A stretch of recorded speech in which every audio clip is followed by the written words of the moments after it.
একটা পায়তারা চলতেছে যে এই শিশু সন্তান মা থেকে আলাদা করা যায় কিভাবে। না, শিশু তার মায়ের কাছেই নিরাপদ। রাসূলুল্লাহ সাল্লাল্লাহু আলাইহি সাল্লাম বলেন, মান ফাররাকা বাইনা ওয়ালিদাতিন ওয়া ওয়ালাদিহা, যে ব্যক্তি মা আর তার শিশুর মাঝে পার্থক্য করে, তাদের মাঝে ফাটল সৃষ্টি করে, ফাররাকাহুল্লাহু ইয়াউমাল কিয়ামা, ফাররাকাল্লাহু বাইনাহু ওয়া বাইনা আহিব্বাতিহি ইয়াউমাল কিয়ামা, আল্লাহ তার মাঝে আর তার আত্মীয় স্বজন যারা আছে, পরিচিত যারা আছে, তার কাছের জন যারা আছে, তাদের মাঝে আল্লাহ পার্থক্য করে দিবে, আল্লাহ তাদের মাঝে ফাটল সৃষ্টি করে দিবে। শিশু খেলাধুলা করলে খেলার সময় তারে বাধা না দেওয়া, খেলাধুলা করলে তাকে কি না দেওয়া, মানে ডাইরেক্ট প্রথমে বাধা দিবেন না, আস্তে দিয়েন। মনে করেন ওরে এখন এখান থেকে দিবেন, আস্তে দিলে যে খেলা হয়েছে এইভাবে বিভিন্ন কিছু বইলা টইলা ওর খেলাটা শেষ করাবেন। ডাইরেক্ট গিয়ে বাধা দিবেন, মেধায় সমস্যা হতে পারে। ইয়াহাবু লিমান ইয়াশাউ ইনাসা, তিনি যাকে ইচ্ছা কন্যা সন্তান দান করেন। ওয়ায়াহাবু লিমান ইয়াশাউ যুকুর, তিনি যাকে ইচ্ছা ছেলে সন্তান দান করেন। আও ইউযাউযিজুহুম যুকরানা ওয়া ইনাসা, তিনি যাকে ইচ্ছা ছেলে মেয়ে উভয়টা দান করেন। ওয়ায়াজআলু মান ইয়াশাউ আকীমা, তিনি যাকে ইচ্ছা বন্ধা বানান। মেয়ে দেয় আল্লাহ, ছেলে দেয় আল্লাহ, ছেলে মেয়ে উভয়টা দেন আল্লাহ। ছেলেও হবে না মেয়েও হবে না, এই ক্ষমতা কার? আয়াতে আল্লাহ প্রথমে কন্যার কথা আলোচনা করেছেন। এই জন্য কন্যা হলে যেন চেহারা কালো না হয়। 14 পারা 12 নম্বর পৃষ্ঠা সূরা নাহলের 58 নম্বর আয়াতে আল্লাহ বলেন, ওয়াইদা বুশিরা আহাদুহুম বিল উনসা যাল্লা ওয়াজহুহু মুসওয়াদ্দান ওয়া হুয়া কাযীম, কিছু মানুষ আছে এমন যাদেরকে কন্যা সন্তানের সুসংবাদ দেওয়া হলে তাদের চেহারা কালো হয়ে যায়, দুঃখে ভারাক্রান্ত হয়ে যায়। এজন্য ছেলে হোক মেয়ে হোক শুকরিয়া আদায় করা। সহিহ মুসলিমের হাদিস, রাসূলুল্লাহ সাল্লাল্লাহু আলাইহি ওয়াসাল্লাম বলেন, ইন আসাবাতহু সাররা ফাশাকারা ফাকানা খায়রান লাহু, মুমিনের জীবন বড় আশ্চর্য। মুমিনের জীবনে কোনো কল্যাণ আসলে মুমিন শুকরিয়া আদায় করে, এই শুকরিয়া আদায় মুমিনের জন্য কল্যাণকর হয়ে যায়, নাজাতের কারণ হয়ে যায়। একজন কন্যা সন্তান আল্লাহ যাকে দান করছে, রাসূলুল্লাহ সাল্লাল্লাহু আলাইহি সাল্লাম বলেন, মান বুলিদাত লাহু ইবনাতুন ফালাম ইয়াইদহা ওয়ালাম ইউহিনহা ওয়ালাম ইউসির ওয়ালাদাহু আলাইহা আদখালাহুল্লাহু বিহাল জান্নাহ, যার একজন কন্যা সন্তান, সে এই কন্যাকে জীবন্ত কবর দেয় নাই, এই কন্যাকে কন্যা বলে অবজ্ঞা করে নাই, এই কন্যার উপর ছেলেকে বেশি প্রাধান্য দেয় নাই, কন্যা বলে অবজ্ঞা করে নাই, কন্যাকে জীবন্ত মাটির নিচে জাহিলি যুগের মতো পুঁতে দেয় নাই, কন্যার চেয়ে ছেলেকে বেশি আদর করে নাই, বরং ছেলে মেয়ে উভয়কেই সুন্দর আদর করেছে। আদখালাহুল্লাহু বিহাল জান্নাহ, এই এক কন্যার কারণে অভিভাবককে আল্লাহ জান্নাতে প্রবেশ করাবেন।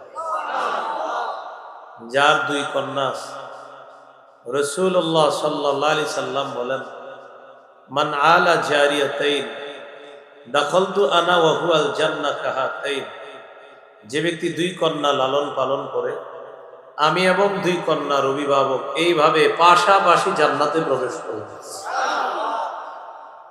রাসূলুল্লাহ সাল্লাল্লাহু আলাইহি সাল্লাম বলেন, মান কানাত লাহু সালাসু বানাত, যার 3 কন্যা, ফায়ুবিহিন্না, এই কন্যাদেরকে সে আশ্রয় দেয়, ওয়ায়াকফিহিন্না, কন্যাদের জন্য সে যথেষ্ট হয়ে যায়, ওয়ায়ারহামুহুন্না, কন্যাদেরকে মায়া করে, ওয়াজাবাত লাহুল জান্নাহ আল বাত্তাতা, এই পিতা এই অভিভাবকের জন্য অবধারিতভাবে জান্নাত ওয়াজিব হয়ে যায়।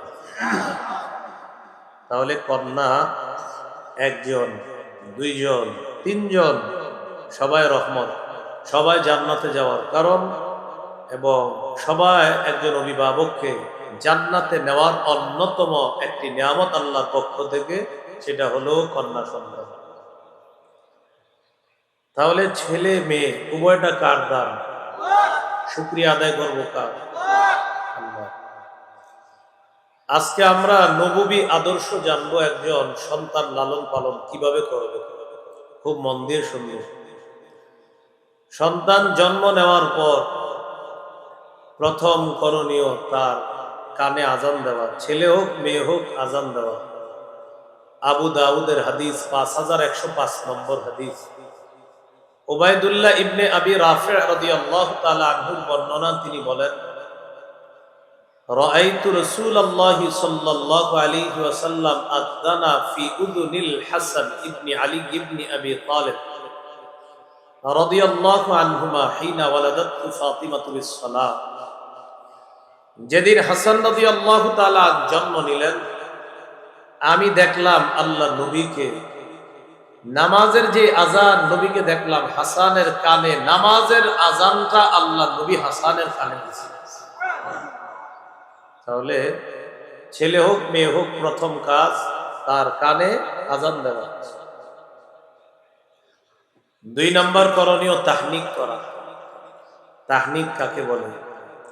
কোন আল্লাহওয়ালা বুজুর্গ তার মুখের চাবানো খেজুর নিয়ে আসবে, এই খেজুর মিশ্রিত লালা নবজাতকের মুখে দিয়ে দিবেন, এটাকে বলে তাহনিক। খেজুরের সামান্য অংশ মুখের ভিতর তালুর মধ্যে লাগায় দেওয়া। সহিহ বুখারীর বর্ণনা 3909 নম্বর হাদিস। আবু বকর সিদ্দিক রাদিয়াল্লাহু তাআলা আনহুর কন্যা আসমা রাদিয়াল্লাহু তাআলা আনহা সন্তান সম্ভব। তিনি বলেন, আমি মক্কা থেকে মদিনায় রওনা করলাম আনা মুতিম্মুন, এমন অবস্থায় যে আমি আসন্ন প্রসবা, যে কোনো সময় আমার সন্তান হয়ে যেতে পারে। সবার ধারণা রাস্তায় কোথাও তার প্রসব বেদনা উঠবে, সন্তান হয়ে যাবে। আল্লাহর কি কুদরত! আসমা রাদিয়াল্লাহু তাআলা আনহা বলেন, নাজালতু বিকুবা, আমি কুবায় অবতরণ করলাম। ফাওয়ালাদতুহু, আমি আমার সন্তান আব্দুল্লাহকে মদিনার কুবা নামক এলাকায় জন্ম দিলাম। মক্কা থেকে বের হয়েছিলাম, সন্তান প্রসব হবে হবে এমন অবস্থায়, কিন্তু আল্লাহর ইচ্ছা ছিল হযরত আসমাকে মদিনায় নিবেন, তারপর তার সন্তান হবেন, এটা ছিল আল্লাহর ইচ্ছা। তিনি বলেন, আমি কুবা নামক এলাকায় গেলাম, সেখানে আমার সন্তানকে জন্ম দিলাম। এই সন্তানের নাম আব্দুল্লাহ ইবনে জুবায়ের। জালেম হাজ্জাজ বিন ইউসুফের সাথে যার লড়াই হয়েছিল, এই সে আব্দুল্লাহ ইবনে জুবায়ের। মনে রাখবেন, হিজরত করে সাহাবায়ে কেরাম মক্কা থেকে মদিনায় যাওয়ার পর হিজরতকারী সাহাবীদের প্রথম সন্তানের নাম আব্দুল্লাহ ইবনে জুবায়ের। নবীর কোলে দিলাম, ফাদআ বিতামরা, নবী খেজুর আনাইলেন। আনানোর পর ফামাদাগাহা, খেজুর চাবাইলেন। ফাতাফালা ফি আব্দুল্লাহর মুখের মধ্যে নবী একটু থুতু লাগায় দিয়েছে। ওয়াহান্নাকাহু বিতামরা, একটু খেজুর আব্দুল্লাহর মুখের ভিতর তালুতে লাগায় দিয়েছে। ফাকানা আউওয়ালা শাইইন দাখালা বাতনা আব্দুল্লাহি রিকু রাসূলিল্লাহি সাল্লাল্লাহু আলাইহি ওয়াসাল্লাম, আমার সন্তান আব্দুল্লাহর পেটে দুনিয়ার প্রথম কোন খাদ্য আমার সন্তানের পেটে যায় নাই। আল্লাহ রাসূলের থুতু মোবারক সর্বপ্রথম আব্দুল্লাহর পেটে খাবার হিসেবে। এটাকে বলে তাহনিক। কি বলে? কয় নাম্বার গেল? 2। 3 নম্বর, নবজাতককে আমরা যারা দেখতে যাব তার জন্য দোয়া করা, বরকতের দোয়া করা। আবু দাউদ 5106 নম্বর হাদিস। عن عائشة الصديقة رضي الله تعالى عنها كان رسول الله صلى الله عليه وسلم يؤتى بالصبيان فيدعو لهم بالبركة।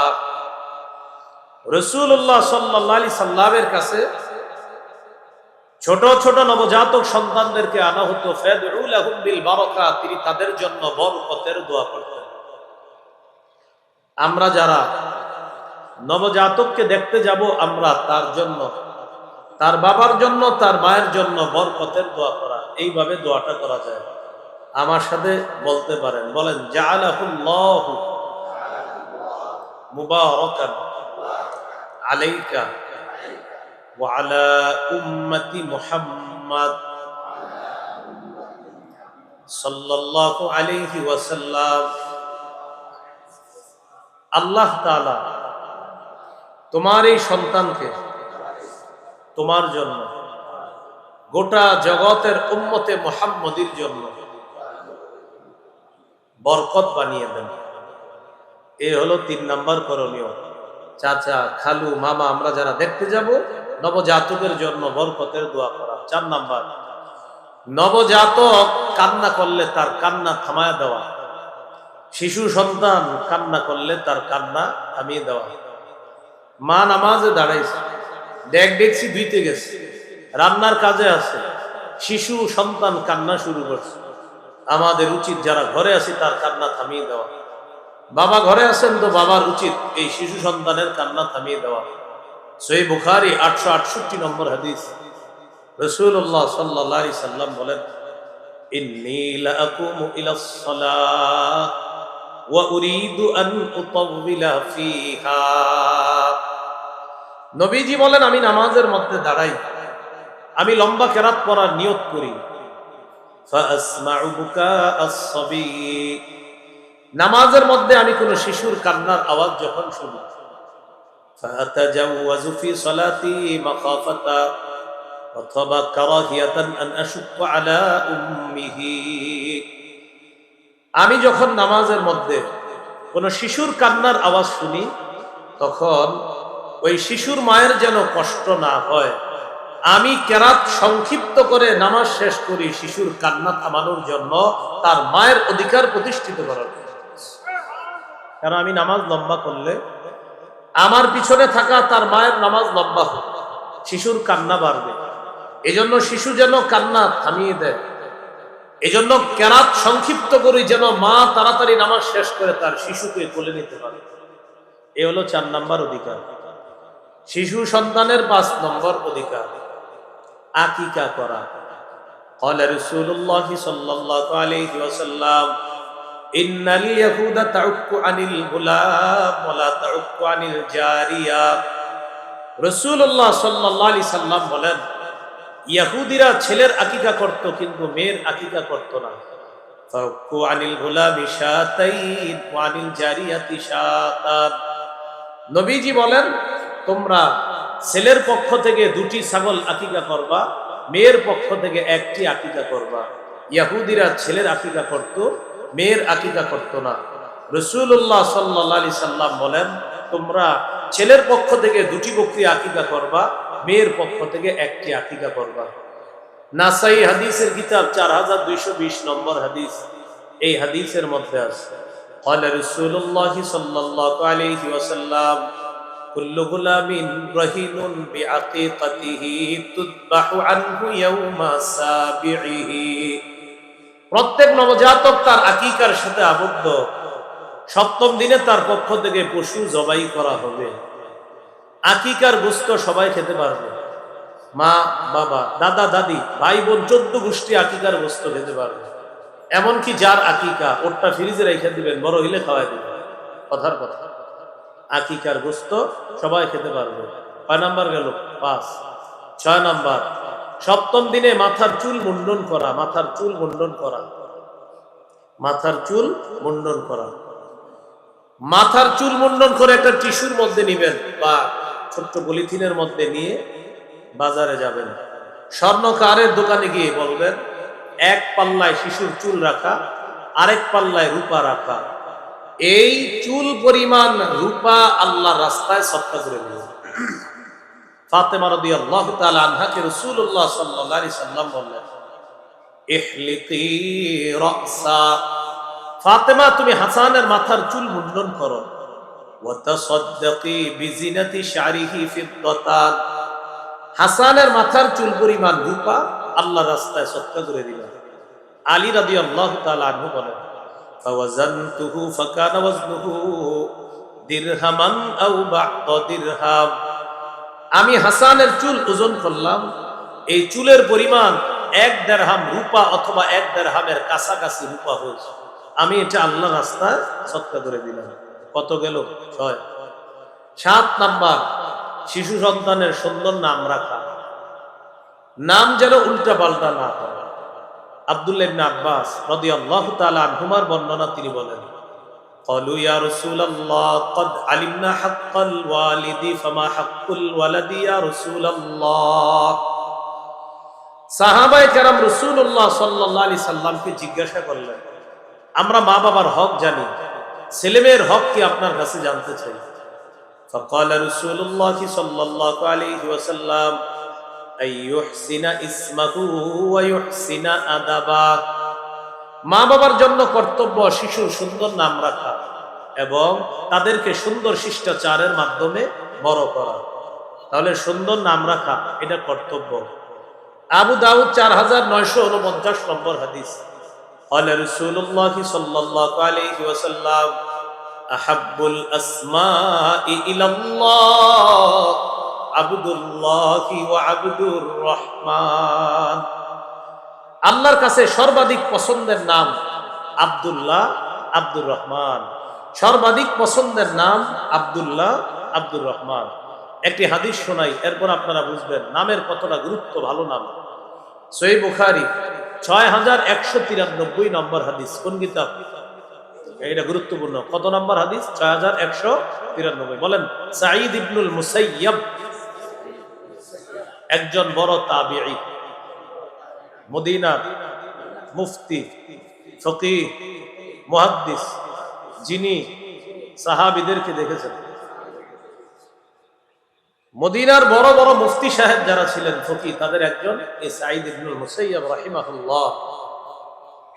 তিনি বলেন, আমার দাদার নাম হলো হাজনুন। দাদার নামটা মুখস্থ করেন। কি নাম? হাজনুন অর্থ দুঃখ। হাজনুন অর্থ দুঃখ। আমার দাদা রাসূলুল্লাহ সাল্লাল্লাহু আলাইহি সাল্লামের কাছে গেলেন। যাওয়ার পর নবীজি বললেন, মাসরুকা, তোমার নাম কি? আমার দাদা বললেন, হাজনুন, আমার নাম দুঃখ। فقال رسول الله صلى الله عليه وسلم بل أنت سهل, তোমার নাম হাজনুন না, তোমার নাম সাহলুন। হাজনুন মানে দুঃখ, সাহলুন মানে সহজ, নিরাপদ, সব ওকে। এই হলো সাহলুন। এখন থেকে তোমার নাম সাহলুন, হাজনুন না। এটা পাল্টাও। আমার দাদা বললেন, মা আনা বিমুগাইরিন ইসমান সাম্মানিহি আবি, আমার আব্বা আমার যে নাম রাখছে এই নাম আমি পাল্টাবো না, পরিবর্তন করবো না। নবী বলছে নাম পাল্টাবো, কারণ আমার আব্বা রাখছে। বর্তমান জামানায় এই রোগ আমাদের অনেকের মধ্যে আছে। একজন মানুষকে আপনি বলে দিবেন এটা বেদাত, কোরআনের আয়াত অনুযায়ী এটা বেদাত, হাদিস অনুযায়ী এটা বেদাত, বলার পরেও সে বলবে আপনার সব কথা মানলাম হুজুর, কিন্তু আমার আব্বা এটা 20 বছর করছে, আমার দাদাই করছে 50 বছর। এই জন্য আমি এটা ছাড়তে পারবো না, এই ঐতিহ্য আমি ছাড়তে পারবো না। কেন? বাবা করছে, দাদা করছে। ঠিক রবিউল আউয়াল মাস আসলে কিছু মানুষ বেদাত করে। এই বেদাতের পক্ষে না কোরআনের দলিল আছে না হাদিসের দলিল আছে।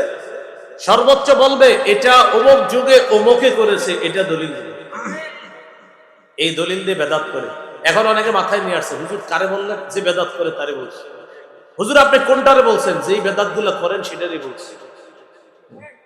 হ্যাঁ, আমার এই কথা অনেকে গায়ে লাগাবে। আমার এই কথা শুধু বেদাতিরা গায়ে লাগাবে। বেদাত। এখন যদি কেউ স্বেচ্ছায় বেদাতি হন তো বলেন, বেদাতের ঠিকানা জাহান্নাম। আপনি যদি জাহান্নামে হইতে চান কিন্তু আমাদের কিছু করার নাই। বাকি আমরা আপনাকে বলবো আপনি জাহান্নামে হইেন না, আপনাকে সুপারিশ করি। তো এই ব্যক্তি বললেন, আমি আমার নাম পাল্টাবো না, আমার দাদা রাখছে।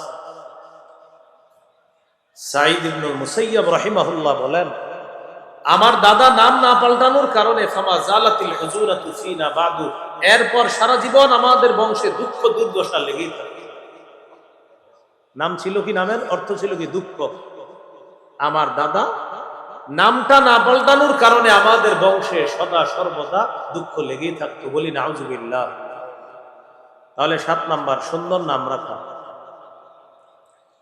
8 নাম্বার, শিশু সন্তান বারবার মাটিতে পড়ে গেলে তাকে উঠানো, তার হাঁটুতে যেন বেশি কষ্ট না পায়। আবু দাউদ 1109 নম্বর হাদিস। খতবানা রাসূলুল্লাহ সাল্লাল্লাহু আলাইহি ওয়াসাল্লাম فأقبل الحسن والحسين رضي الله تعالى عنهما। সাহাবায়ে কেরাম বলেন, রাসূলুল্লাহ সাল্লাল্লাহু আলাইহি সাল্লাম আমাদের উদ্দেশ্যে ভাষণ দিতেছিলেন, ইতিমধ্যে মসজিদে হাসান হুসাইন প্রবেশ করলেন। ফায়াসুরানি ওয়া ইয়াকুমান। হাসান হুসাইন বারবার মাটিতে পড়ে যায়, আবার ওঠে, আবার পড়ে যায়, আবার ওঠে। ফানাজালা, নবী খুতবা বন্ধ করলেন, মিম্বর থেকে নামলেন। ফাআখাযাহুমা, দুই নাতিকে কোলে নিলেন। ফাসাইদা বিহিমাল মিম্বার, এরপর নবী মিম্বরে গিয়ে বাকি খুতবা শেষ করলেন। নাতিরা বারবার পড়ে যাচ্ছে, হাঁটুতে কষ্ট পাচ্ছে। আল্লাহ রাসূল খুতবা বন্ধ করে শিশুর অধিকার প্রতিষ্ঠিত করলেন। এই জন্য সন্তানকে যখন হাঁটা শিখাইবেন, হাঁটুতে যেন বেশি কষ্ট না পায়, সতর্ক থাকা।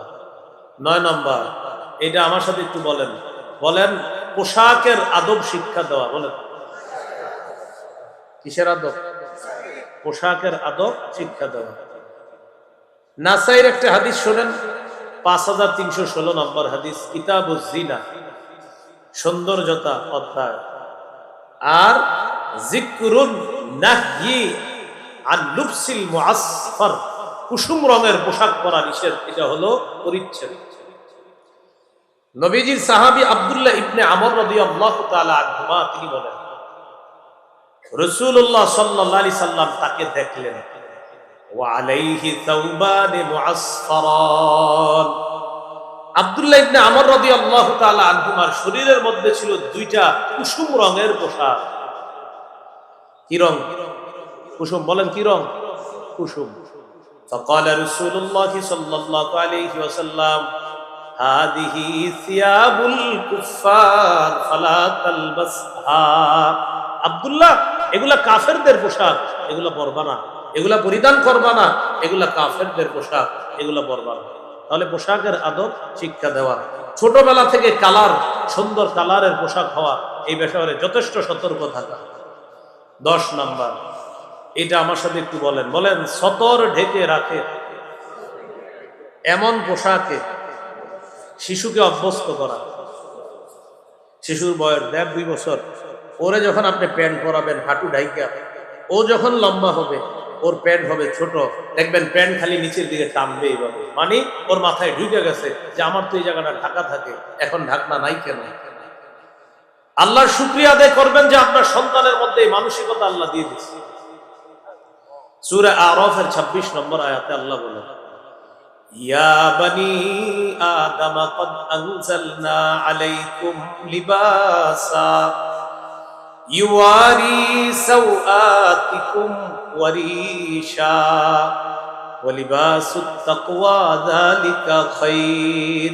হে আদম সন্তান, আমি তোমাদেরকে এমন পোশাক দিলাম যে পোশাক তোমাদের সতর ঢেকে রাখে, তোমাদের সৌন্দর্যতার কারণ। তাকওয়ার পোশাক সর্বোত্তম পোশাক। শিশু সন্তানকে শৈশব থেকে এমন পোশাকে অভ্যস্ত করা যে পোশাক সতর ঢেকে রাখা তাকে শিখায়। আল্লাহ তৌফিক দান করেন। 11 নাম্বার, বলেন সাদা পোশাকে অভ্যস্ত করা। কেননা সাদা পোশাক সর্বোত্তম পোশাক। সাদা পোশাক মৃত্যুর কথা স্মরণ করিয়ে দেয়। সাদা পোশাক সর্বোত্তম পোশাক, এটা মৃত্যুর কথা কি করে দেয়? স্মরণ করিয়ে দেয়। আবু দাউদ 4061 নম্বর হাদিসের বর্ণনা, قال رسول الله صلى الله عليه وسلم البسوا من ثيابكم البياض فإنها خير ثيابكم। রাসূলুল্লাহ সাল্লাল্লাহু আলাইহি সাল্লাম বলেন, তোমরা পোশাকের মধ্যে সাদা পোশাক পরিধান করবা, কেননা এটা সর্বোত্তম পোশাক। ওয়াকাফিনু ফিহা মাউতাকুম, তোমাদের মধ্যে যারা মৃত, মৃতদেরকেও সাদা পোশাক পরায়া তোমরা দাফন করবা। তাহলে জীবিতরা সাদা পোশাক, মৃতরা সাদা পোশাক। রাসূলুল্লাহ সাল্লাল্লাহু আলাইহি সাল্লাম বলেন, সাদা পোশাক আতহার ওয়া আতয়াব, সাদা পোশাক পবিত্রতা এবং স্বচ্ছতার কারণ হলো সাদা পোশাক। সাদা পোশাকে দিল স্বচ্ছ থাকে, সাফ থাকে, স্বচ্ছতার কারণ। কোন পোশাক পরা যাবে, সমস্যা নাই, সাদা পোশাক উত্তম পোশাক। এটা মরণের কথা স্মরণ করায় দিবে। কেন? এটা আমার গায়ে আছে, আমি মারা যাওয়ার পরেও এই কালার আমার গায়ে। কত গেল? 11। 12 নাম্বার, এটা একটু বলতে হবে, বলেন এমন পোশাকে সন্তানকে অভ্যস্ত করা যেই পোশাক অহংকারের কারণ না হয়। তাহলে পোশাক যেন অহংকার প্রদর্শন না করে এমন পোশাক পরিধান করানো শিখানো। قال رسول الله صلى الله عليه وسلم كلوا ওয়াশরাবু ওয়া তাসাদ্দাকু ওয়ালবাসু মা লাম ইখালিতহু ইসরাফুন আও মাখিলা। নবী বলেন, কুলু তোমরা খাও, ওয়াশরাবু পান করো, তাসাদ্দাকু দান করো, ওয়ালবাসু পোশাক পরিধান করো, মা লাম ইখালিতহু ইসরাফ যতক্ষণ অপচয় না হবে, ও মাখিলা অথবা অহংকার প্রদর্শন না করবে। খাও, অপচয় যেন না হয়, অহংকার যেন না হয়। পান করো, অহংকার প্রদর্শন যেন না হয়, অপচয় যেন না হয়। দান করো, দান যেন তোমাকে অহংকারী না বানায়। পোশাক পরিধান করো, পোশাক যেন তোমার মধ্যে অহংকারের পরিবেশ সৃষ্টি না করে। এই পোশাক পরো, সন্তানকে এই পোশাকে অভ্যস্ত করো। কত গেল? 12। 13 নাম্বার, এটাও বলেন। বলেন, শিশু ছেলেকে, মেয়ে না, কাকে? শিশু ছেলেকে রেশম থেকে দূরে রাখা। কোন ছেলেকে? শিশু ছেলেকে রেশম থেকে দূরে রাখা। তো কথা, হুজুর তো ওর গায়ে রেশম বললে কি গুনাহ হবে না? গুনাহ হবে না, অভ্যস্ত করেন না। যদি ওর মধ্যে মানসিকতা চলে আসে, ও যদি এটা পছন্দ করে ফেলে, বড় হইতে হইতে যদি রেশম ওর ভালো লাগে। قال رسول الله صلى الله عليه وسلم وحل الذهب والحرير لأناس أمتي وحرم على ذكورها।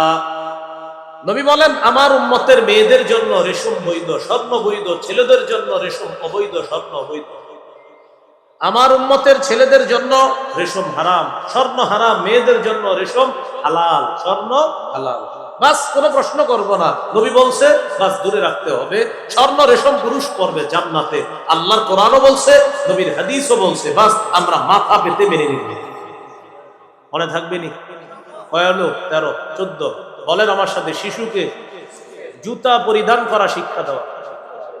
আমাদের নবী কত মায়ার নবী, দেখছেন, জুতা পরাও শিখিয়ে দিচ্ছে। قال رسول الله صلى الله عليه وسلم لا تمشي في نعل واحد। নবী বলেন, এক জুতায় হাঁটবা না, এক পায়ে জুতা রাইখা হাঁটবা না, এক পায়ে জুতা রাইখা হাঁটবা না। ওয়ালা তাশতামিলিস সাম্মা, এক কাপড় পুরো শরীরে পরবা না। মানে আপনি এক কাপড় পুরো শরীরে পরছেন, আর কিছু বললেন না, এটা নিষেধ। পুরা একটা লুঙ্গি দিয়ে পুরো শরীর ঢেকে রাখছেন, নিষেধ, এটা নিষেধ। ওয়ালা তাদা ইহদা রিজলাইকা আলাল উখরা ইদা ইসতালকাইতা। তুমি যখন চিত হয়ে শুইবা, এক পায়ের উপর আরেক পা রাইখা শুইবা না। চিত হয়ে শুইলে এক পায়ের উপর আরেক পা রাইখা এইভাবে পা নাড়াইতে তাড়াইতে থাকে। নবী বলেন, এটা নিষেধ। তাহলে এক পায়ে জুতা রাইখা চলা, এটা শিশুকে আমরা শিক্ষা দিব, ও যেন দুই পায়ে জুতা রাখে। এক কাপড়ে পুরা শরীর ঢাইকা রাখা, এটা যেন শিশুর মধ্যে না আসে। শিশু শোয়ার পর ও এইভাবে চিত হয়ে শোয়ার পর এক পায়ের উপর আরেক পা রাখা, এই অভ্যাস যেন শিশুর তৈরি না হয়, সতর্ক থাকা। আল্লাহ আমাদেরকে কথাগুলো মনে রাখার তৌফিক দান করেন। যাই হোক, 14 নম্বর আলোচনা, জুতা পরিধান করা শিক্ষা দেওয়া। সহিহ বুখারীর বর্ণনা, রাসূল সাল্লাল্লাহু আলাইহি সাল্লাম বলেন, লিউনইলহুমা জামিআ আও লিউহফিহিমা জামিআ। হয়তো দুই পায়ে জুতা রাখবে, না হয় দুই পা খোলা রেখে চলবে। হয়তো দুই পায়ে জুতা রাখবা, না হয় দুই পা খোলা রেখে চলবা। এক পায়ে জুতা রেখে চলবা না, এতে তুমি পড়ে যাওয়ার আশঙ্কা আছে। এক পায়ে জুতা রাখলে, অন্য পা খালি থাকলে, বিশেষ করে শিশু যদি এক পায়ে জুতা রাখে, আরেক পা খোলা থাকে, যে কোনো সময় ওর পড়ে যাওয়ার আশঙ্কা আছে। তাই দুই পা খালি রাখা অথবা দুই পায়ে জুতা রাখা। কত হলো? 14। 15 নাম্বার, সব কিছু ডান দিক থেকে করার মানসিকতা ছোটবেলা থেকে শিক্ষা দেওয়া। খাইতে চাবে বাম হাতে, ডান হাতটা এগিয়ে দিবেন। আপনার হাতে খাবার রাখবেন, ওরে দিতে চাইবেন, বারবার বাম হাত দিবে, আপনি দিবেন না। ডান হাত দিলে দিবেন। আবার এরকম যখন চাইবে, ও বাম হাত দিলে দিবেন না। ও বুঝতে পারবে, এমন করবে, ও এরকম করবে, দেখবেন পরে ডান দিবে। এইভাবে দিতে থাকবে, আপনি শিখাইতে থাকবেন। কানা রাসূলুল্লাহ সাল্লাল্লাহু আলাইহি ওয়াসাল্লাম يعجبه التأمل في التنعل والترجل وطهوره وفي شانه كله। রাসূলুল্লাহ সাল্লাল্লাহু আলাইহি সাল্লাম সবকিছু ডান দিক থেকে করতে পছন্দ করতেন।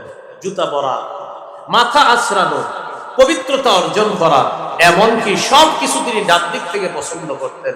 শিশুকে সবকিছু ডান দিক থেকে করা শিক্ষা দিব ইনশাআল্লাহ। 16 নাম্বার গুরুত্বপূর্ণ আলোচনা, শিশুকে তাওহীদ শিক্ষা দেওয়া। কি শিক্ষা দেওয়া?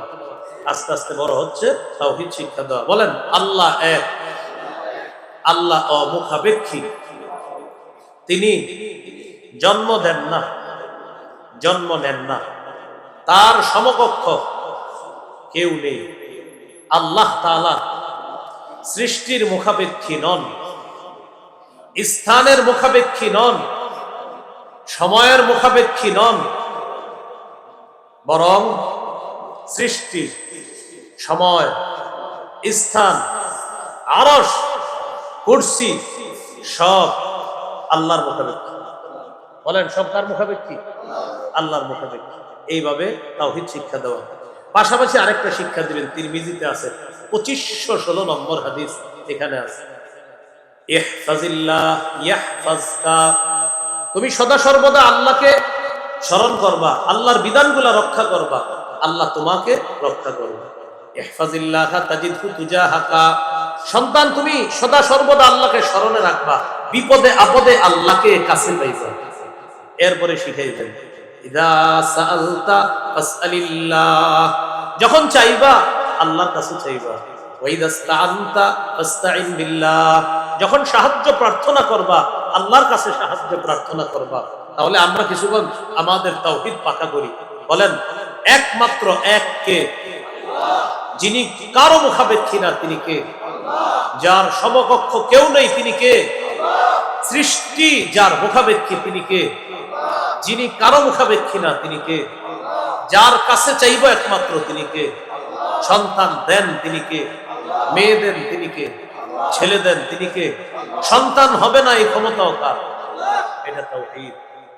এটা কি? তাওহীদ। একক ক্ষমতার মালিক কে? আল্লাহ তাআলা। এবার বলেন রাষ্ট্র কার? হুকুম কার? হ্যাঁ, এটাও তাওহীদ। বলেন রাষ্ট্র কার? হুকুম কার?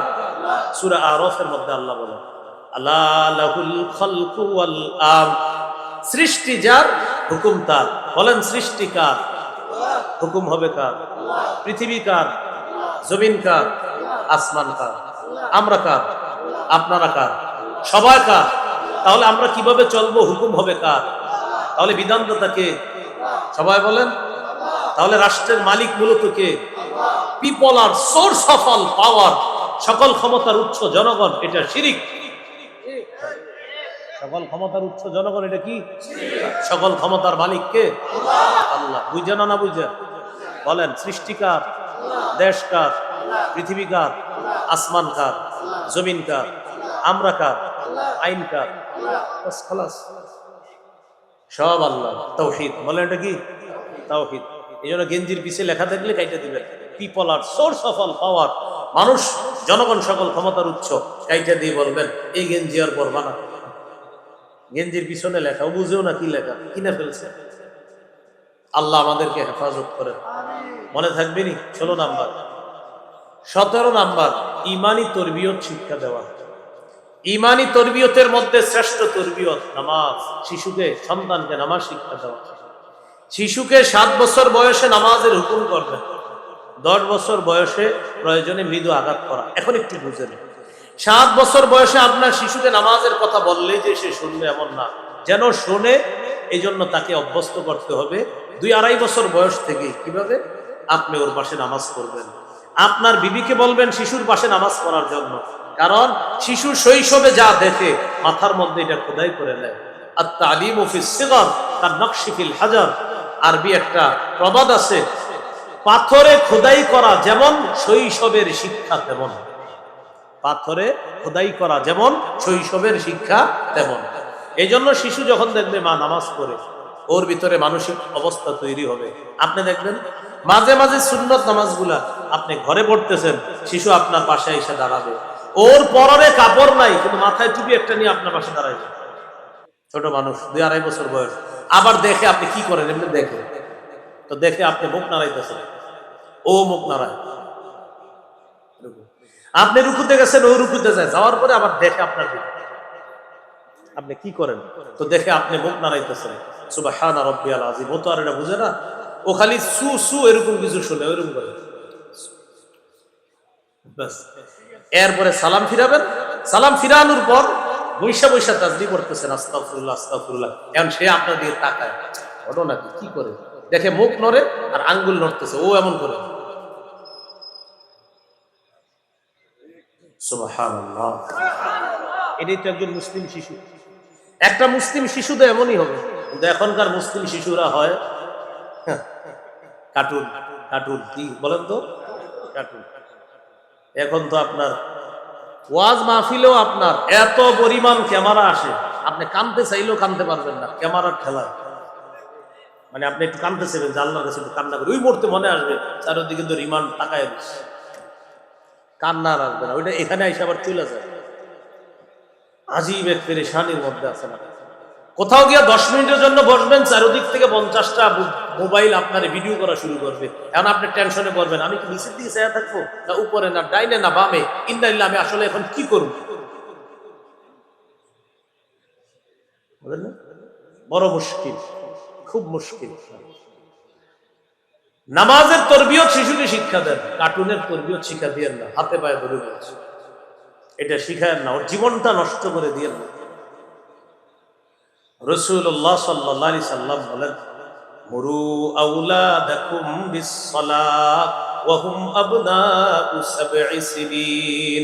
তোমরা সন্তানকে নামাজের আদেশ করো যখন তার বয়স 7 বছর। ওয়াদরিবুহুম আলাইহা ওয়া হুম আবনাউ 10 সিনিনা। 10 বছর বয়সে প্রয়োজনে মৃদু আঘাত করো। এই হলো 17। 18 নাম্বার, মসজিদে শিশুর উপস্থিতিকে গুরুত্ব দেওয়া।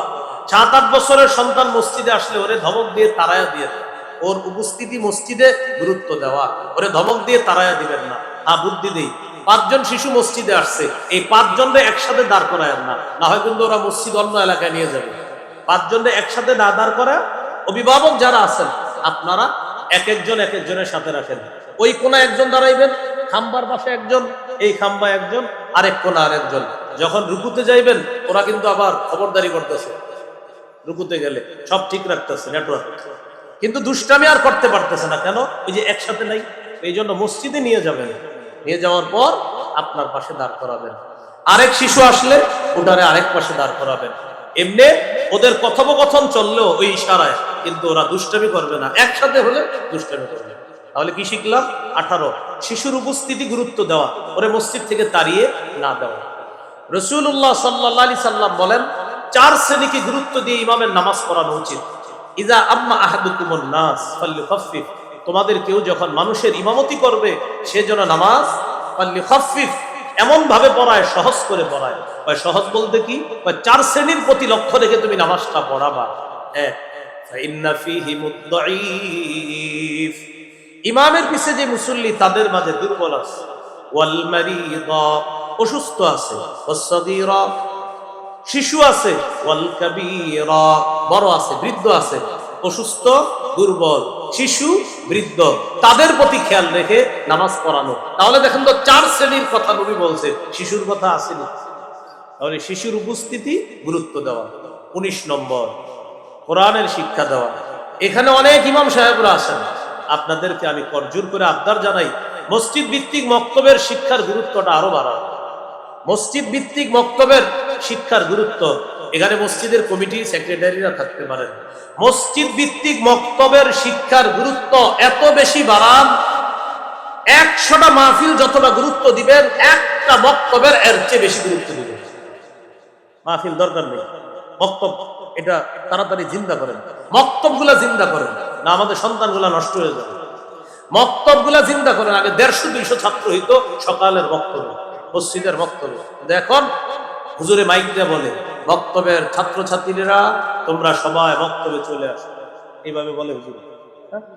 এই জন্য এই এলাকায় যারা আমার আলোচনাটা শুনছেন, সকালের বক্তব্যটা মসজিদ ভিত্তিক বক্তব্য, ফজরের পরে হতে পারে অথবা আসরের পরে হয় অনেক জায়গায়, এটার গুরুত্ব বাড়ানো। একটা মেয়ে, একটা ছেলে কোরআনের শিক্ষাটা তার মধ্যে যখন থাকবে, তার সিনায় যখন থাকবে, ইনশাআল্লাহ এই ছেলে এই মেয়েটা ভবিষ্যতে ইনশাআল্লাহ আদর্শচ্যুত সন্তান হবে না বলে আমরা আশা রাখছি। তাহলে 19 নম্বর, কোরআনের শিক্ষা দেওয়া। তিরমিজির হাদিস 2909 নম্বর হাদিস, قال رسول الله صلى الله عليه وسلم خيركم من تعلم القرآن وعلمه। রাসূলুল্লাহ সাল্লাল্লাহু আলাইহি সাল্লাম বলেন, তোমাদের মধ্যে সর্বোত্তম ওই ব্যক্তি যে কোরআন শিখে অন্যকে শিখায়। ইমাম সাহেব, মুয়াজ্জিন সাহেব বাচ্চাদেরকে যখন পড়ায়, হামজা লাম জবর আল, হামিম জবর হাম, আল হাম, দাল পেশ দু, আল হামদু। এই তুই যা ব্যাটটা নিয়ে, ছোট্ট একটা ব্যাট নিয়ে কয়, এদিকে পর, নুন জবর না, সদ জবর স না স, র জবর র না সর, যা তুই যা, এই তুই আয় পর, বা জবর বা, শিন জবর শা বাসা, র দুই পেশ রুন বাসারুন। নবী বলেন খাইরুকুম খাইরুকুম খাইরুকুম, যে শিখছো আর শিখাইতেছো উভয়কে আমি সর্বোত্তম বলে ঘোষণা করি। তাহলে 19 নম্বর কোরআনের শিক্ষা দেওয়া। 20 নম্বর শিশু সন্তানের সাথে খেলাধুলা করা। কি করা? খেলাধুলা করা। খেলার টাইম তো নাই আপনার, সারাদিন অফিসে থাকেন, এবার বাসায় আসছেন, বাসায় আসার পর বাস ওইটারে নিয়ে বসে গেছেন বারান্দায়, বাস চলছে তো চলছে, শিশুকে সময় দেওয়ার আপনার সুযোগ নেই। এটা বড় হওয়ার পর আপনার ওই যে পাওনার আশেপাশে কোথায় জানি লেখা আছে, কোথাপাড়ার আশেপাশে বৃদ্ধাশ্রম, ওনে নিয়ে রেখে আসবে, ওখানে আপনার নিয়ে রেখে আসবে। ওরে ছোটবেলায় সময় দেন না তো, ও আপনারে দিবে না সময়। কেন দিবে? আপনি তো ওরে সময় দেন না, ও আপনার সময় দিবে কেন? আপনি ওরে ছোটবেলায় সময় দেন না, এই জন্য আপনি বুড়া হওয়ার পর ও আপনার সময় দেবে। আপনি সময় দেন না, আপনার এনে বৃদ্ধাশ্রমে রাখে আর বলে ছেলের দিন শিখাই নেই। কেন শিখান নাই? এই জন্য ওখানে যাওয়ার আগে দিন শিখান। 20 নম্বর শিশু সন্তানের সাথে খেলাধুলা করা। ইবনে মাজার 144 নম্বর হাদিস, এই হাদিসের মধ্যে আছে রাসূলুল্লাহ সাল্লাল্লাহু আলাইহি সাল্লাম একদিন এক জায়গায় দাওয়াতের উদ্দেশ্যে বের হয়েছে, দেখে রাস্তার মধ্যে হুসাইন ইয়ালআবু ফিস সিক্কা, রাস্তার মদিনার রাস্তার গলিতে হযরত হুসাইন খেলতেছে। সুবহানাল্লাহ। রাসূলুল্লাহ সাল্লাল্লাহু আলাইহি সাল্লাম সবার সামনে গেলেন, যাওয়ার পর হুসাইন রাদিয়াল্লাহু তাআলা আনহু যখন নানাকে দেখলেন ইয়াফিদু হাকুনা ওয়া ইয়াফিদু হাকুনা, হুসাইন একবার ডানে যায় একবার বামে যায়, মানে নানাকে দেখার পর হুসাইন এদিকে পালায় এদিকে পালায়, আল্লাহ রাসূলও এদিকে যায় এদিকে যায় হুসাইনকে ধরার জন্য। ইউদাহিকুহু, নবী হাসাহাসি করতেছে, ওয়া ইউলাইবুহু, নবী তার নাতি হযরত হুসাইনের সাথে খেলতেছে। এক পর্যায়ে জড়ায়া ধরছে, ধরার পর রাসূলুল্লাহ সাল্লাল্লাহু আলাইহি সাল্লাম বললেন হুসাইনুন মিন্নি ওয়া আনা মিন হুসাইন, আমি হুসাইনের থেকে, হুসাইন আমার থেকে, আমি হুসাইনের থেকে। আহাব্বাল্লাহ মান আহাব্বা হুসাইনান, যে হুসাইনকে ভালোবাসলো আল্লাহ যেন তাকে ভালোবাসে। তাহলে কি শিখলাম? শিশু সন্তানের সাথে খেলা। 21 নম্বর শিশু সন্তানকে ভালোবাসা, এটা প্রকাশ করা। সহিহ বুখারীর বর্ণনা 5884 নম্বর হাদিসের বর্ণনা। রাসূলুল্লাহ সাল্লাল্লাহু আলাইহি সাল্লাম বাজার থেকে আসলেন, বাজার থেকে আসার পর নবীজি বললেন আইনা লুকা, লুকা শব্দের বাংলা অর্থ হলো হ্যাংলা পাতলা শিশু। আমার হ্যাংলা পাতলা নাতি কোথায়? মানে হাসান, হযরত হাসান দেখতে লুকা, লুকায়ের বাংলা হলো হ্যাংলা পাতলা। হাসান রাদিয়াল্লাহু তাআলা আনহু আসার পর রাসূলুল্লাহ সাল্লাল্লাহু আলাইহি সাল্লাম ইলতাজামা, তাকে জড়ায়া ধরলেন, ধরার পর বললেন আল্লাহুম্মা ইন্নী উহিব্বুহু ফাআহিব্বা মান ইউহিব্বুহু, আল্লাহ আমি হাসানকে ভালোবাসি, হাসানকে যে ভালোবাসে আপনি তাকে ভালোবাসেন। কি শিখলাম? শিশু সন্তানকে ভালোবাসা। 22 নাম্বার শিশুকে রানে বসানো, রানে রানে, শিশুকে রানে বসাবেন, রানে, এই রানে বসা আদর করবেন। সহিহ বুখারীর বর্ণনা 6003 নম্বর হাদিস। উসামা ইবনে যায়েদ রাদিয়াল্লাহু তাআলা আনহুর বর্ণনা সম্পর্কে নবীজির পালক পুত্র যায়েদ বিন হারেসা রাদিয়াল্লাহু তাআলা আনহুর ছেলে, মানে নবীর নাতি সম্পর্কে নবী হয় দাদা। উসামা ইবনে যায়েদ রাদিয়াল্লাহু তাআলা আনহু বলেন কানা রাসূলুল্লাহ সাল্লাল্লাহু আলাইহি ওয়াসাল্লাম ইয়াখুযুনি ওয়া ইউকঈদুনি আলা ফাখিযিহি ওয়া ইউকঈদুল হাসানা আলা ফাখিযিহিল উখরা। নবীজি আমাকে এক রানের উপর বসাইতেন, হযরতে হাসানকে আরেক রানের উপর বসাইতেন, বসানোর পর সুম্মা ইয়াজুম্মুহুমা, দুইজনকে এইভাবে বুকের সাথে মিলায়া বলতেন আল্লাহুম্মা আরহামহুমা ফাইন্নী আরহামুহুমা, আল্লাহ আমি হাসানকে আর এই যায়েদ ইবনে হারেসার ছেলে উসামাকে, এই দুইজনকে আমি ভালোবাসি, আল্লাহ তাদের প্রতি আপনি রহম করেন, দয়া করেন। তাহলে রানে বসানো। 13 নাম্বার শিশুকে স্নেহ করা। যার শিশু হবে তাকে স্নেহ করবে, শুধু নিজের শিশুকে না। কিছু মানুষ আছে এদের চেহারা দেখলে শিশুরা ভয় পায়, চেহারা দেখলে কি হয়? মানে এমন ভাবে থাকে মনে হয় যে উনি এশিয়া মহাদেশ চালায়, এরকম একটা ভাবছে। কি চালায়, অথচ বৈশা রয়েছে আপনার দুই সামনে টং দোকানের সামনে, কিন্তু হ্যাঁ ভাবসা বললো আমি পুরা এশিয়া চালাই। কোন শিশু সন্তান তার সামনে দুষ্টামি করলো, এমন ভাবে তারে গালি দেয়, তার বাপেরে মায়েরে তুইলা বলে কার ছেলে, এরকম বলবে, এমন একটা ভাব করে। শিশুদেরকে স্নেহ করা, অন্যের শিশুর সাথে আপনি আচরণ করবেন না।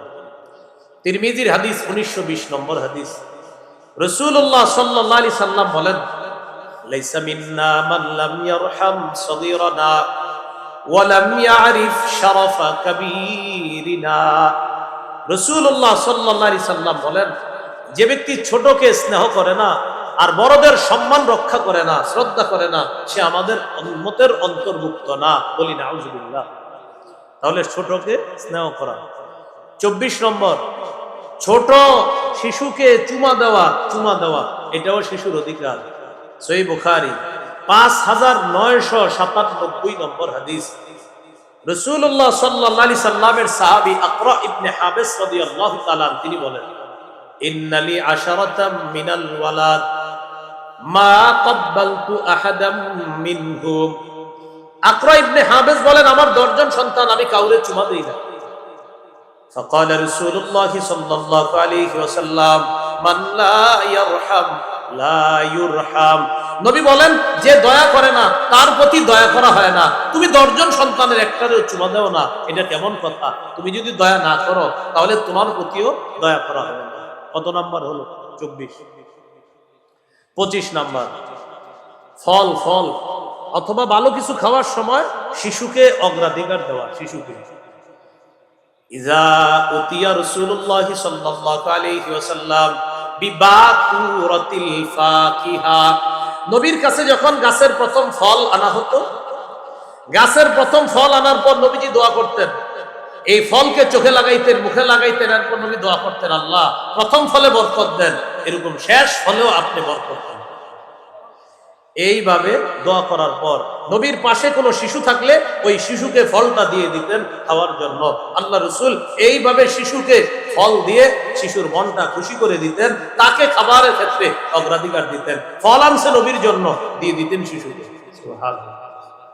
26 নাম্বার, শিশু সন্তানের সাথে মিথ্যা কথা বলবেন না। হ্যাঁ, এটা বলেন সবাই, কি বলবেন না? আরো জোরে বলেন, জোরে বলেন। আব্বু এদিকে আসো, মজা দিব, আসার পর মজা দেন নাই, মিথ্যা কথা। বাবা এদিকে আসো, তোমাকে খেলনা দিব, আসার পর দেন নাই, মিথ্যা কথা। শিশুকে মিথ্যা বললেন না, বললেন আগামী শুক্রবারে দিব, কিন্তু মিথ্যা বললেন না। আবু দাউদ 4991 নম্বর হাদিস, আব্দুল্লাহ ইবনে আমির রাদিয়াল্লাহু তাআলা আনহু বলেন, দাতনি উম্মি রাসূলুল্লাহ সাল্লাল্লাহু আলাইহি সাল্লাম ফি বাইতি। নবীজি সাল্লাল্লাহু আলাইহি সাল্লাম আমাদের বাসায় ছিলেন, আমার আম্মা আমাকে ডাকলেন, ডাকার পর বললেন, তাআল তুতিকা, এদিকে আসো আব্বু, আমি তোমারে কিছু দিব। নবীজি বললেন, এই তুমি যে তোমার ছেলেকে ডাকলা, মা আরাদতি আন তুতিহি, তুমি তারে কি দিতে চাইছো? তুমি তোমার সন্তানকে কি দিতে চেয়েছো বলো? তিনি বললেন, উতিহি তামার, হুজুর আমি আমার সন্তানকে খেজুর দিব। নবী বললেন, আসলে খেজুর দিবা? লাউলাম তুতিহি শাইআ, তুমি যদি তোমার সন্তানকে ডাকার পর কিছু না দিতা, তোমার নামে আল্লাহর খাতায় একটা মিথ্যা কথা লেখা হয়ে যেত। এটা মিথ্যা কথা লেখা, অহরহরই মিথ্যা কথা আমরা বলি শিশুদের সাথে মিথ্যা কথা না বলা, এটা শিশুর অধিকার। কত হলো? 26। 27, শিশুকে বালখিল্যতা করার সুযোগ দেওয়া। বালখিল্যতা কাকে বলে? আপনার দাড়ি নিয়ে খেলবে, আপনার রুমাল নিয়ে খেলবে, মায়ের ওড়না নিয়ে খেলবে, আপনার জামা টানাটানি করবে, ওর একটু সুযোগ দেওয়া। ছোট মানুষ তো, সুযোগ দেওয়া। হাদিস শুনলে আপনারা অবাক হবেন। সহিহ বুখারী 5993 নম্বর হাদিস, উম্মে খালিদ রাদিয়াল্লাহু তাআলা আনহা তিনি বলেন, আতাইতু রাসূলুল্লাহ সাল্লাল্লাহু আলাইহি সাল্লাম মা আবি, আমি আমার আব্বার সাথে নবীর কাছে গেলাম। আমি ছোট্ট একটা মেয়ে বলতেছে, আমি নবীর কাছে গেলাম আমার আব্বার সাথে, আমি তখন ছোট। আলাইয়া কামিসুন আসফারু, আমার শরীরে একটা হলুদ জামা আছে। নবীজি আমার জামা দেখে বললেন, সানাহ সানাহ। বলেন তো কি বলছে?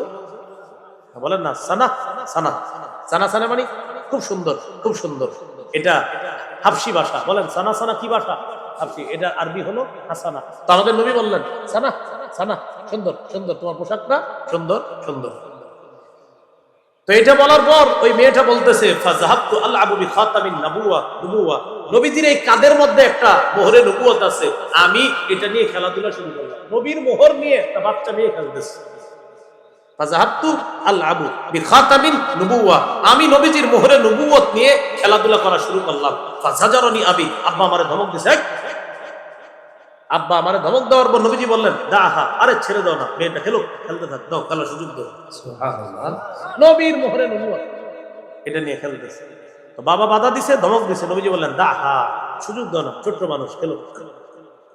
তো বাচ্চাদেরকে এরকম সুযোগ দেওয়া, আপনি দাড়ি টান দিবে সুযোগ দেন, ব্যথা না পাওয়া পর্যন্ত সুযোগ দেন, ব্যথাও লাগে, টানে খুব জোরে টান দেয়।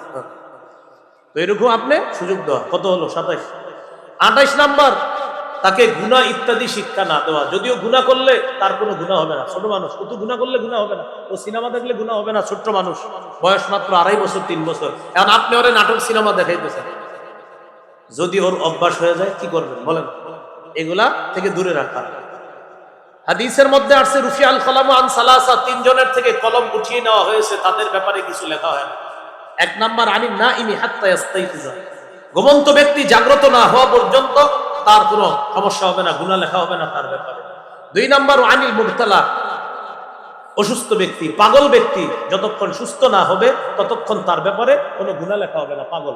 3 নাম্বার ওয়ানিস সাবিয়্যি হাত্তা ইয়াকবারা, শিশু যতক্ষণ বড় না হবে, বালেগ না হবে, ততক্ষণ তার গুনাহ লেখা হয় না। এটা সহিহ হাদিস। কিন্তু এই হাদিস যদিও সহিহ, তার গুনাহ লেখা হয় না, এর মানে তারে গুনাহের সুযোগ করে দিয়েন না। যদি দেন, আস্তে আস্তে 3 বছর বয়সে গুনাহ করাইলেন, 4 বছর বয়সে বলবে ওটা লাগবে। কোনটা? ওই যে গুনাহ শিখছে যেটা থেকে। 5 বছর বয়সে বলবে ওটা লাগবে, 6 বছর বয়সে বলবে ওটা লাগবে। তখন কি করবেন আপনি? আল্লাহ না করেন বালেগ হওয়ার পর যদি বলে ফেলে, তখন উপায় নাই, আপনাকে হুমকি দিবে, হয়তো তুমি ঘরে থাকবা, না হয় আমি, হতে পারে সে ঘর থেকে বের হয়ে যাবে, অথবা আত্মহত্যা করবে, অথবা আপনাকে হত্যা করবে। এরকম ঘটনা পৃথিবীতে তো ঘটতেছে না, ঘটতেছে না, ঘটতেছে। সামান্য মদের টাকা, গাঞ্জার টাকা না দেওয়ার কারণে বাপ মেরে লেগেছে। আল্লাহ হেফাজত করেন, আল্লাহ হেফাজত করেন, আল্লাহ সকলকে হেফাজত করেন। কটা হইল? 28টা। কটা অধিকার হইল বলেন? 28টা। 29 নাম্বার, মা থেকে শিশুকে আলাদা করার পায়তারা না করা। মা থেকে শিশুকে আলাদা করা না করা। আপনার ছেলেকে এমন ভাবে চাপ দিয়েন না যে আপনার ছেলে আপনার পুত্রবধূকে তার শিশু সন্তান থেকে আলাদা করার কোন পায়তারা করে, এরকম করে না। শিশু সন্তান, এখন একটা পায়তারা চলতেছে যে এই শিশু সন্তান মা থেকে আলাদা করা যায় কিভাবে। না, শিশু তার মায়ের কাছেই নিরাপদ। রাসূলুল্লাহ সাল্লাল্লাহু আলাইহি সাল্লাম বলেন, মান ফাররাকা বাইনা ওয়ালিদাতিন ওয়া ওয়ালাদিহা, যে ব্যক্তি মা আর তার শিশুর মাঝে পার্থক্য করে, তাদের মাঝে ফাটল সৃষ্টি করে, ফাররাকাহুল্লাহু ইয়াউমাল কিয়ামা, ফাররাকাল্লাহু বাইনাহু ওয়া বাইনা আহিব্বাতিহি ইয়াউমাল কিয়ামা, আল্লাহ তার মাঝে আর তার আত্মীয় স্বজন যারা আছে, পরিচিত যারা আছে, তার কাছের জন যারা আছে, তাদের মাঝে আল্লাহ পার্থক্য করে দিবে, আল্লাহ তাদের মাঝে ফাটল সৃষ্টি করে দিবে।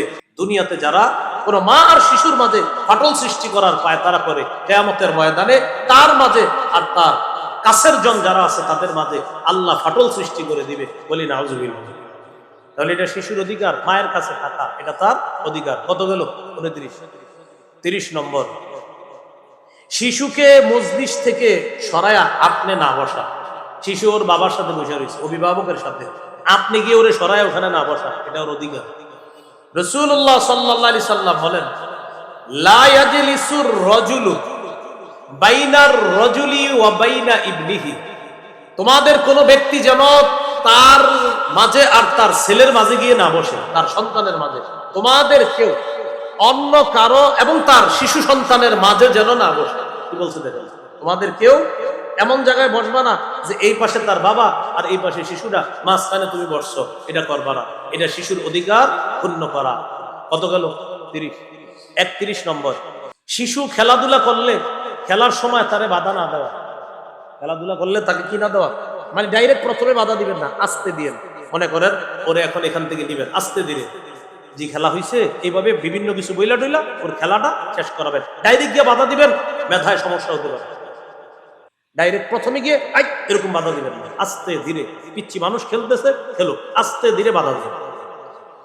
আনাস রাদিয়াল্লাহু তাআলা আনহু বলেন, নবীজি আমারে খুঁজতে খুঁজতে আসছে, আমি নবীর খাদেম ছিলাম। আসার পর দেখে আনা আলাবু মাল গিলমান, আমি ছোট মানুষদের সাথে খেলতেছি, আমি খেলতেছি অন্যদের সাথে, বালকদের সাথে। তো নবীজি যখন আয়েশা দেখছে আমি অন্যদের সাথে খেলতেছি, নবীজি প্রথমে কিচ্ছু না বইলা ফাসাল্লামা আলাইনা, আমাদের সব শিশুদেরকে আল্লাহ নবী একটা সালাম দিয়েছে। আমরা সবাই খেলতেছি, নবী একটা সালাম দিয়েছে।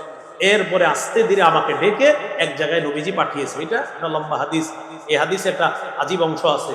পাঠানোর পর আমারে দিয়ে কি করাইছে নবীজি, আমার আম্মা জানতে চাইছে। আমি আমার আম্মারে বলছি, আম্মা, নবীজি একটা গোপন বিষয় আমারে পাঠাইছে, এটা আপনার কাছে বলা যাবে না। তখন আমার আম্মা আমাকে বলছে, তুমি নবীর গোপন বিষয়টা কাউকে কোনোদিনও বলবা না। এই হাদিসের বর্ণনাকারীকে আনাস রাদিয়াল্লাহু তাআলা আনহু বলেন, আমি যদি কাউরে কোনোদিন বলতাম তাহলে তোমাকেই বলতাম, তার নাম সাবেত। ও সাবেত, আমি কাউকে যদি গোপন কথা বলতাম তোমাকেই বলতাম, কিন্তু আমি দুনিয়ার আমার মাকেও বলি নাই, আমি কাউকে বলবো না। নবী আমাকে দিয়ে একটা কাজ করিয়েছিলেন, বাকি এটা আমাকে গোপন রাখতে বলছে। এটা হলো সেই কাজ। কি কাজ আমরাও জানি না, এটা হাদিসে তুলে আসছে। কি আসছে, আমি খেলতেছিলাম, নবীজি আসছে, আয়েশা আমাদেরকে সালাম দিছে, আমরা খেলতেছিলাম, আমাদের খেলা বাধা দেয় নাই, ছোট মানুষ আমরা খেলতেছি। আস্তে ধীরে আমাকে ডেকে এক কাজে পাঠাইছে। পরে হাদিসটা বললাম আর কি, লম্বা হাদিস, আমাদের অংশ জোট্টু একটু হয়ে গেছে। খেলাধুলা ডাইরেক্ট শিশুদেরকে বাধা না দিয়ে আস্তে ধীরে বুঝিয়ে সেখান থেকে নিয়ে আসা, বা আপনি বাড়িতে নিবেন বা পড়াতে পাঠাইবেন, আস্তে ধীরে নিয়ে আসা। কত গেল? 31। 32 নাম্বার, শিশুকে আজাইরা খালি ধমক না দেওয়া, এরকম ধমক না দেওয়া। আনাস রাদিয়াল্লাহু তাআলা আনহু বলেন, খাদামতু রাসূলুল্লাহ সাল্লাল্লাহু আলাইহি সাল্লাম 10 সিনিন, আমি নবীর 10 বছর খেদমত করেছি। কোনদিন নবী আমাকে উফ শব্দটা বলে নাই, ওয়ালা লিমা সনাতা ও আল্লাহ সনাতা, কোনদিন বলে নাই এটা কেন করেছো, এটা কেন করো নাই। নবী আমাকে কোনদিনও বলে নাই, এরকম ধমক দেয় নাই। তাহলে যারা শিশু সন্তান আছে, ছোট আছে, তাদেরকে এরকম ধমক না দেওয়া। কয়টা হলো? 32টা। আরো 32টা আছে। 32 দুগুণে কয়টা হয়? বাকি 64। এই 64টা আমার কিতাব করে নিবেন, হ্যাঁ ইনশাআল্লাহ।